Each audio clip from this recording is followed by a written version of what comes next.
All welcome back to my YouTube channel. అందరూ ఎలా ఉన్నారు? బాగున్నారు? One more mini vlog. క్రేవింగ్స్కి వింటరు సమ్మరు ఏ సీజన్తో పని లేదనమాట.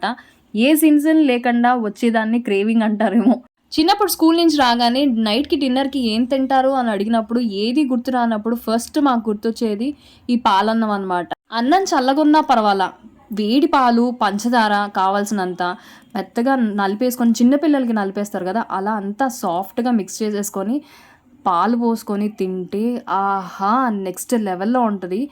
కొంచెం జారుగా కావాలనుకుంటే జారుగా, లేదు అంటే కొంచెం గట్టిగా కావాలంటే గట్టిగా తినచ్చు.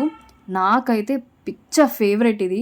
మీలో ఎంతమంది ట్రై చేశారో కింద కామెంట్ సెక్షన్లో కామెంట్ చేయండి. ఇన్ కేస్ ట్రై చేయకపోతే ఖచ్చితంగా ట్రై చేయండి. చాలా యమ్మీగా ఉంటుంది. కానీ వేడి పాలు మాత్రం పోసుకోండి. వేడి అంటే వేడి కాదు, గోరువెచ్చటి పాలు పోసుకోండి. చాలా యమ్మీగా ఉంటుంది. ఈరోజు నా డిన్నర్ అయితే ఇది. మీరేం తిన్నారు? If you like this video, like, share and subscribe to my channel. See you in the next video.